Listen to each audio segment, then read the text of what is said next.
ఒకవేళ యుద్ధమే వస్తే పాకిస్తాన్ కెపాసిటీ ఎంత? ఆ దేశం గతమేంటి, వర్తమానమేంటి, భవిష్యత్ ఎలాంటిది? నిజంగానే పాకిస్తాన్కి అంత శక్తి సామర్థ్యాలున్నాయా? మా దగ్గర 150 అణుబాంబులున్నాయి, వాటితో మిమ్మల్ని భస్మీపటలం చేస్తానంటున్న వారి మాటల్లో బలుపెంత, వాపెంత? What is Pakistan? అక్కడి స్థితిగతులపై యుద్ధరంగ నిపుణుల మాట ఏమిటి? ఆ వివరాలు ఎలా ఉన్నాయి? What is real picture of Pakistan? War capacities come war strategies.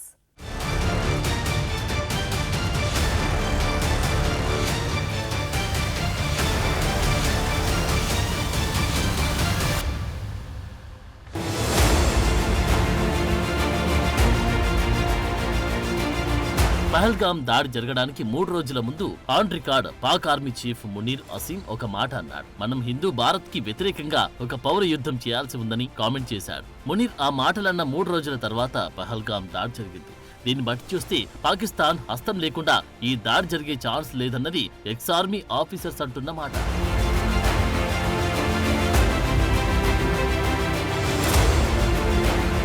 Pak army chief అన్న మాటలకు తగిన విధంగా లష్కరే తొయిబాకు చెందిన Kashmir resistance force shadow group Pahalgam దాడులకు తెగబడింది. మరి ఇంత క్లియర్ గా ఆధారాలు కనిపిస్తూ ఉంటే పాకిస్తాన్ హస్తం లేదన్న మాట ఎలా అనగలమని ప్రశ్నిస్తారు మాజీ సైనికులు.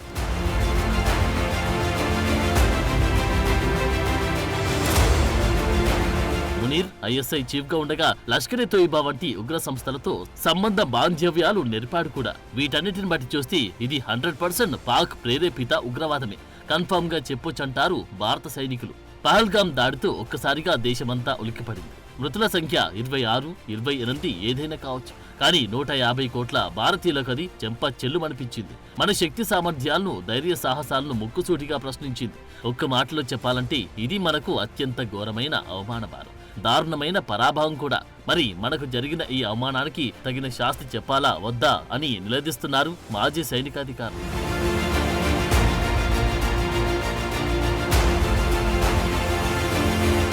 ఎందుకంటే ఇది నేరుగా మన గుండెలకు గురిపెట్టిన గాయం. ఈ గాయానికి మందు పూయాలంటే అందుకు పాకిస్తాన్ కి గుణపాఠం చెప్పడమొక్కటే తరుణోపాయమన్నది సత్యహరిశ్చంద్ర పద్యాలు చెప్పినట్టు ఇచ్చోటనే లేత ఇల్లాళ్ల పుస్తల తాళ్లు తెగిన చప్పుళ్ళు మన గుండెలకింకా వీడనే లేదు.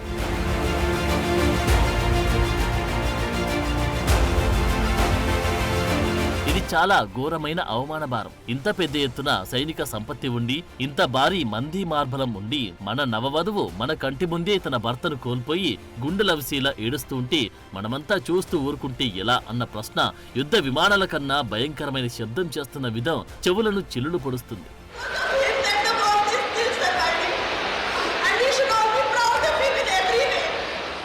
ఇదే ఘటనలో మరొక బాధితురాలంటున్న మాట కూడా మనం ఎట్టి పరిస్థితుల్లోనూ మర్చిపోకూడదు. తన భర్తతో పాటు తనను, తన కొడుకును కూడా చంపమని ఆ ఉగ్రవాదిని ఆమె అడిగిన విధం మన నిస్సహాయతకు నిదర్శనం. సరిగ్గా ఇదే సమయంలో ఆ టెర్రరిస్ట్ ఈ మాట మీ మోడీని అడగమనడం చూస్తుంటే వారికి భారత్ అన్నా, దాని సార్వభౌమాధికారం అన్నా ఎంతటి గౌరవ మర్యాదలున్నాయో ఊహించుకోవచ్చు, మరెంతటి భయభక్తులున్నాయో అర్థం చేసుకోవచ్చని అంటారు ఎక్స్ ఆర్మీ మేజర్స్.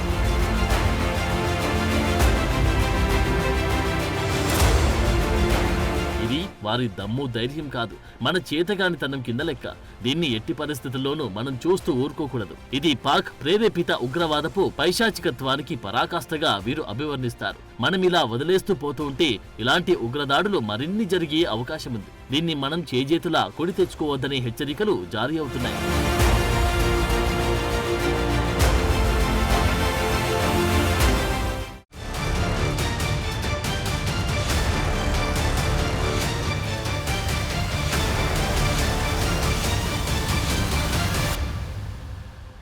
పాకిస్తాన్ సైనిక సామర్థ్యం ఎంత? దాని అణువాయుధ పటిమ ఏపాటిది? పాక్ ఆర్మీ జనరల్స్కి అంత దమ్ము, ధైర్యం ఉందా? విలాసవంతమైన జీవితాలను వదిలి వారంతటి సాహసానికి ఒడిగట్టగలరా? అసలు పాకిస్తాన్ ఆర్థిక పరిస్థితి ఇందుకు సహకరించగలదా? ఇప్పటికే ఏ యుద్ధం చేయకుండానే గోధుమ పిండి కోసం అలమటిస్తున్న పాకిస్తానీలకు మన దేశపు గడ్డి పీకేంతైనా కెపాసిటీ ఉందా? ఇప్పుడు చూద్దాం.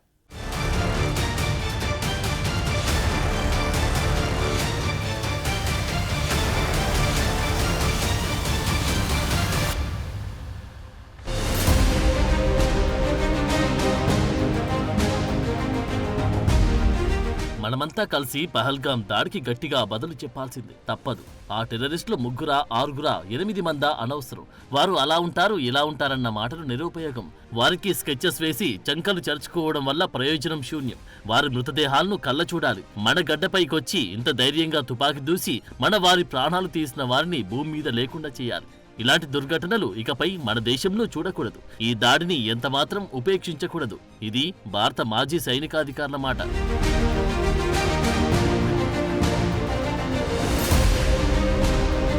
పుల్వామా, ఉరి, పహల్గాం కాశ్మీర్ చరిత్రలోని అత్యంత భయంకరమైన ఉగ్రదాడులు. వీటినెందుకు చేశారంటే కాశ్మీర్ ఆర్థిక శక్తి సామర్థ్యాలను నిర్వీర్యం చేయడానికి. ఆర్టికల్ 370 రద్దు తర్వాత కాశ్మీరం ఎక్కడ స్వేచ్ఛ సంపాదిస్తుందో అన్న దురుద్దేశం కొద్దీ ఈ ప్రాంత ఆర్థిక స్వేచ్ఛను ధ్వంసం చేయడానికి వేసిన ఎత్తుగడ పహల్గాం దాడి.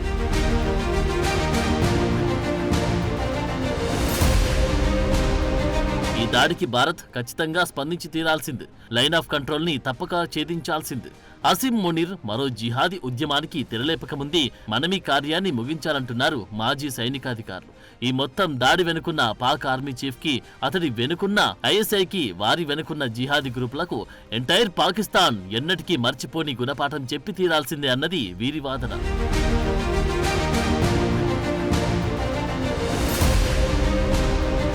ఇప్పటి వరకు మనం 2 సర్జికల్ స్ట్రైక్ చేశాం. అందులో ఒకటి సైనికులు చేయగా మరొకటి ఇండియన్ ఎయిర్ ఫోర్స్ బాలాకోట్లో చేసినది. ఈ 2 అటాక్స్ ద్వారా 200కు పైగా టెర్రరిస్టులను మట్టుబెట్టిన మాట నిజం. వారి స్థావరాలు ధ్వంసం చేసినది వాస్తవం. ఈ దృశ్యాలు ఆనాడు దేశ ప్రజల మనసు చూరగొన్న విషయమూ తెలిసిందే. టీవీల్లో కనిపించిన ఈ దృశ్యాలు మన కళ్ళ మంట చల్లార్చి ఉండొచ్చు, కానీ ఇది సరిపోదు. ఈసారికి జరిగే దాడి ప్రపంచమంతా కలిసి అచ్చెరువొందేలా ఉండాలి. ఉగ్రవాదానికి బుద్ధి చెప్పాలంటే భారత్ నుంచి చూసి నేర్చుకోవాలనే మాట వినిపించాలి. అలాంటి ల్యాండ్ మార్క్ లాంటి లెసన్ మనకు పాక్ ప్రేరేపిత ఉగ్రవాదానికి చెప్పగలగాలని అంటారు వీరు.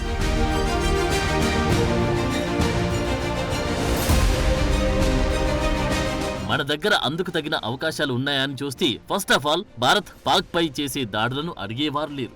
ఆ మాటకొస్తే ప్రస్తుతం ప్రపంచమంతా మనవైపే ఉంది. అలాగని ఈ బుద్ధి చెప్పే కార్యక్రమం తేలికగా తీసుకోకూడదు. అంచెలంచెలుగా చేయాలి. ఒక పద్ధతి ప్రకారం జరపాలి. పాకిస్తాన్ ఇక జన్మలో కూడా ఇలాంటి ఉగ్రవాద ప్రేరేపిత కార్యకలాపాలకు పాల్పడకూడదు. మన ముందు మోకరిల్లి వారు కుల్లి కుల్లి ఏడవాలి. అలా చేయాలంటే ఒక కార్యాచరణ అవసరమంటున్నారు మన మాజీ సైనికోద్యోగులు.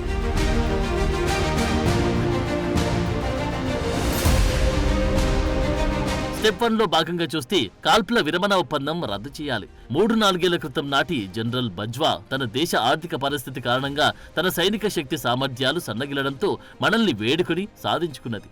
అలాంటి ఉదారవాద ఒప్పందాలను ఇకనైనా పక్కన పెట్టాలి.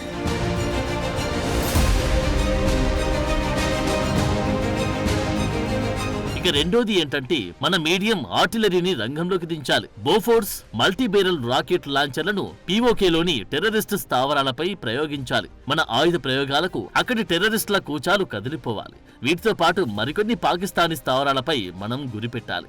ఉగ్రమూకలకు సహాయ సహకారాలందించే ప్రాంతాలను గుర్తించి మరీ వారిపై దాడులు నిర్వహించాలి. పరిస్థితిని మన అదుపులోకి తెచ్చుకోవడానికి మరికొన్ని దాడులు, లక్ష్యాలు కూడా మనకు అవసరపడతాయని అంటారు యుద్ధరంగ నిపుణులు.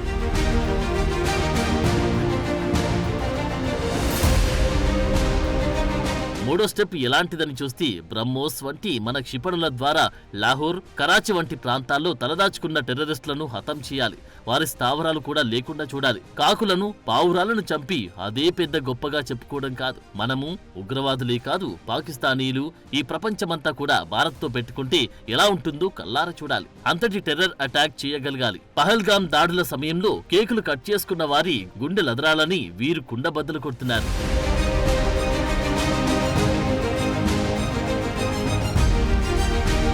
భారత్ చేసే దాడులకు పాకిస్తాన్ ఏం చేస్తుంది అని చూస్తే పాకిస్తాన్ ఇప్పటివరకు ఇలాంటి దాడుల తర్వాత ఏం చేసిందో తరచి చూస్తే ఇట్టే తెలిసిపోతుంది. వారిపై ఇప్పటివరకు ఆఫ్ఘనిస్తాన్, ఇరాన్ లాంటి దాడులు చేసినప్పుడు చేసింది ఏమీ లేదు. బాలాకోట్ తర్వాత మాత్రం వారు ఏం చేశారని, వారికి దొంగ దెబ్బలు తీయడం తప్ప మరేమీ తెలియదు. అభినందన్ విషయంలో ఏం జరిగిందో మనం చూసే ఉంటాం. దీంతో సరిపోతుందా?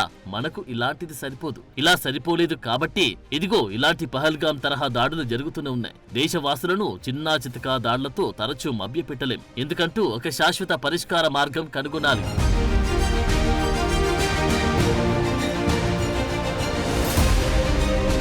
మనం ఏమనుకున్నామో అది చేసేయాలి, అంతేకాని ఆలోచిస్తూ కూర్చోకూడదు. మనతో పెట్టుకుంటే ఆ నష్టం ఎలా ఉంటుందో వారికి రుచి చూపించాల్సిందే. మొదట వారి ఎయిర్ ఫోర్స్ కి అపారమైన నష్టం కలిగించాలి. సుమారు 5-6 రోజుల పాటు ఈ యుద్ధం జరగాలి. మన ఎయిర్ ఫోర్స్ సామర్థ్యమేంటో వారికి రుచి చూపించాలి. ఆ దేశం మీద మన దేశానికున్న ఎయిర్ ఫోర్స్ సుపీరియారిటీని చాటాలి.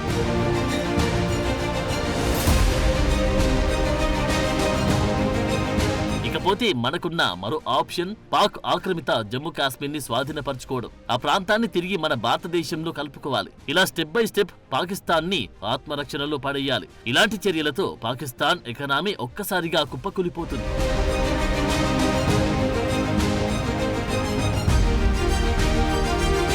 ఇప్పటికే పాకిస్తాన్ స్టాక్ మార్కెట్లు గజగజలాడుతున్నాయి. ఎక్కడ యుద్ధం వస్తుందో అన్న భయం కొద్దీ మార్కెట్లపై ఎగబడి పాకిస్తానీలు రేషన్ సరుకు విచ్చలవిడిగా కొంటున్నారు. ఎందుకంటే ఒక్కసారి యుద్ధం గాని మొదలైతే ఇక అక్కడి ఆహార నిల్వలు, ఇతర నిత్యావసరాలు పాక్ ఆర్మీ కంట్రోల్లోకి వెళ్లిపోతాయి. ఎలాంటి యుద్ధ వాతావరణం లేకుండానే అక్కడ గోధుమ పిండి నిల్వలు అడుగంటాయి. పట్టపగలు గ్రామాల్లో విద్యుత్ కోతలు విధిస్తున్నారు. ఇక యుద్ధం మొదలైతే ఆయుధ కర్మాగారాలకు, ఇతర యుద్ధ అవసరాలకు కరెంటు సరఫరా చేయడం కోసం నగరాలు కూడా విద్యుత్ ఆపిస్తారు. దానికి తోడు యుద్ధానికి 100 రూపాయలు ఖర్చవుతుందంటే యుద్ధ సన్నాహాలకు 50 రూపాయలు వెచ్చించాల్సి ఉంటుంది. ఈ క్రమంలో పాకిస్తాన్ ఈ యుద్ధాన్ని పూర్తి స్థాయిలో చేయడం కల్లా ఈ పరిణామ క్రమాలను ఎట్టి పరిస్థితుల్లో మనం మరవరాదు. ఈ వార్ టెర్రర్ డ్రామాతో వారిని కట్టిపడేయాలి.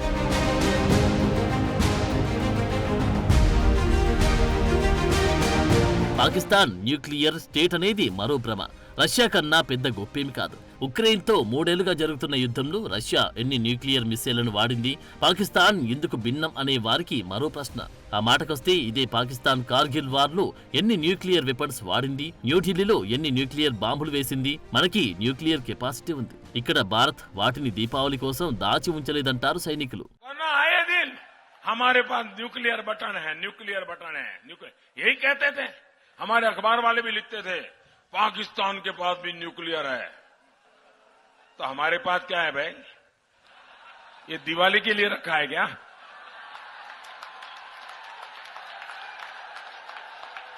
మనం గాని మన దగ్గరున్న న్యూక్లియర్ ఆయుధాన్ని వాడితే వచ్చే 700 ఏళ్ల పాటు గింజ బియ్యం గాని గోధుమ గాని పాకిస్తాన్లో పండవుగాక పండవు. పాకిస్తాన్ గుండెలు తీసిన బంటు. వాళ్లకు కనీస దయా జాలి ఉండదు. వారు అత్యంత క్రూరులు, కఠినాత్ములు అనడానికి వీల్లేదు.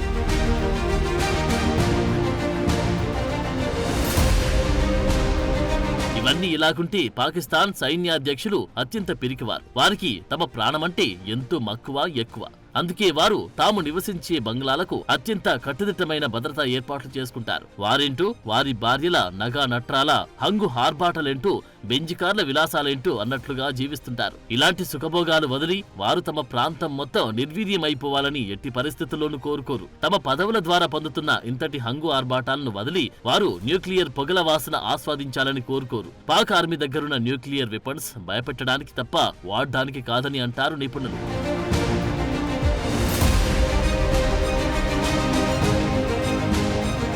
యుద్ధరంగ నిపుణులు క్లియర్ గా చెబుతున్నది ఏంటంటే మనం పాకిస్తాన్ కి ఒక గుణపాఠం చెప్పాలి. అది వారు ఎన్నటికీ మర్చిపోలేనిదిగా ఉండాలి. వారికి అత్యంత కఠిన శిక్షలు విధించాలి. ఇక చాలు, ఇకపై మనం ఇలాంటి ఉగ్ర ప్రేరేపితాలకు స్వస్తి పలకాల్సిందే అనిపించగలగాలి. ఇదే పాకిస్తానీలు రష్యా ఉక్రెయిన్ పై, ఇజ్రాయెల్ గాజా మీద చేసేలాంటి దాడులను ఆశించే పనైతే దశాబ్దాలకు తరబడి నరకం అనుభవించాల్సి ఉంటుంది. ఇది వారికి తెలియాలి. 2-3 చోటామోటా టెర్రరిస్టులను చంపగానే పాక్ ప్రేరేపిత ఉగ్రవాదానికి మనం బుద్ధి చెప్పినట్టు కాదు.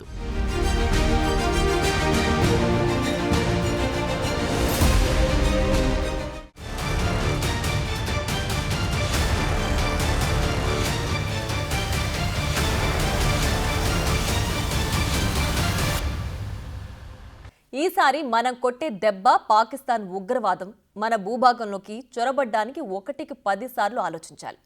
ఇలాంటి దాడులకు తెగబడ్డానికి జీవితాంతం కూర్చుని థింక్ చేయాలి. ఈ చిన్న దెబ్బ తగిలినా కుప్పకూలిపోవడానికి సిద్ధంగా ఉన్న పాకిస్తాన్ ఆర్థిక వ్యవస్థను చూసి మనం అంతగా భయపడాల్సిన అవసరం లేదు. ఇది భారత మాజీ సైనిక అధికారులు అంటున్న మాట. మరి మన కేంద్రం ఈ దిశగా ఎలాంటి ఏర్పాట్లు చేస్తుందో తేలాల్సిందే.